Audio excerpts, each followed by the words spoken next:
ఎవ్వరెన్ని చెప్పినా రైతులకు పంట పండించుడు ఓ కష్టమైతే అమ్ముకునుడు ఇంకో కష్టం ఉంటది. తాళని తప్పని కొనటోళ్ళు వంకలు పెడుతుంటారు.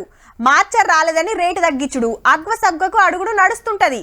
నడిమిట్లా షెడ్పానలు మోపైనా అంటే ఇంకింత నష్టం. కానీ మిషన్లతోటి రప్ప రప్ప వరిషన్లు కోసినంత రువ్వడిగా కొనుడు పైసలు వరుడుంటే బాగుండు. వడ్లు దబ్బున కొంటలేరు, మిల్లర్లు సతాయిస్తుర్రు.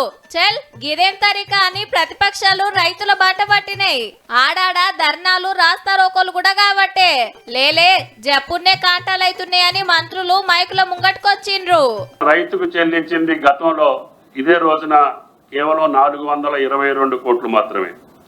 కానీ ఇప్పుడు ఈ రోజుకి ఈ ప్రభుత్వం చెల్లించింది 622 కోట్లు. లోడు మిల్లుకు పోయిన ఆరానికే అకౌంట్ల పైసలు వేస్తారట. సర్కార్ బోనస్ ఇస్తామన్నందుకు ఈ కిత్తకు బగ్గ వండించిండట సన్నాలు. మరి 33 కోట్ల రూపాయల వరకు ధాన్య సేకరణకు సంబంధించిన ఈ బోనస్ ను కూడా రైతు సోదరులకు వారి వారి ఖాతాల్లో ప్రాసెస్ చేయబడతా ఉన్నాయి. మళ్ళా దున్నకాలు చాలు కాబట్టే గా రైతు భరోసా ఏమాయేశారు.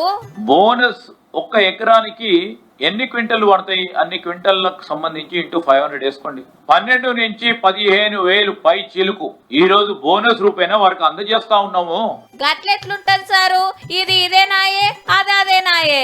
రప్ప రప్ప వడ్లు కొనుండ్రి, ఇస్తామన్న బోనస్ ఇయ్యిర్రి, పెట్టుబడి సాయం కూడా ఇయ్యిర్రి. కొత్త సర్కార్ వచ్చి ఏడాదిగా వస్తుంది, రువ్వడి పెంచాలే కదా.